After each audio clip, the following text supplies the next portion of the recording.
આજના 5 મોટા સમાચાર ગ્રાફિક્સના માધ્યમથી હું તમને કહી દઉં। ગુજરાત પર તોડાય છે શક્તિ વાવાઝોડાનો ખતરો। લો પ્રેશર કાલ સાંજ સુધીમાં ડીપ ડિપ્રેશનમાં ફેરવાશે। 7 દિવસ ગુજરાતમાં ભારે વરસાદની આગાહી કરવામાં આવી છે। એટલે કે કમોસમી વરસાદ તો હતો જ, માવઠું હતું અને હવે આગામી 7 દિવસ પણ ફરી એકવાર કમોસમી વરસાદની આગાહી કરવામાં આવી છે। ખેડૂતો માટે આ ચિંતાજનક સમાચાર છે।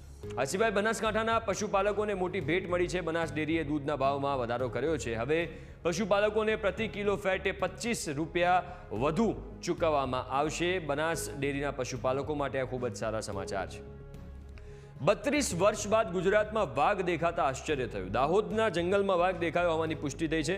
મધ્યપ્રદેશથી વાઘ દાહોદ પહોંચ્યો હોવાનું અનુમાન છે। વન વિભાગ નજર રાખી રહ્યું છે, પણ આ ઘટના ચોંકાવનારી એટલા માટે છે કારણ કે 32 વર્ષ બાદ દાહોદમાં, આની પહેલાં પણ જ્યારે દેખાયો હતો ત્યારે પણ એવી જ વિગતો હતી। વાઘ જે છે દાહોદમાં દેખાયો હતો અને ફરી એકવાર જ આ ઘટના બની છે અને દાહોદમાં વાઘ દેખાયો છે। આ સિવાય વડોદરામાં ભગવાન રામના મંદિરમાં ઘૂસીને તોડફોડ કરનાર ઇરફાન શેખ સકન્યામાં આવી ગયો છે।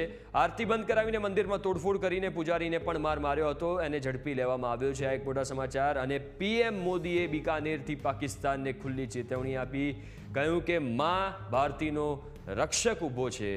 મોદીનું મગજ ઠંડુ છે પણ લોહી ગરમ છે। 22 મિનિટમાં આતંકીઓના 9 ઠેકાણા ધ્વસ્ત કરી નાખ્યા હતા। તો આ હતા આજના 5 મોટા સમાચાર।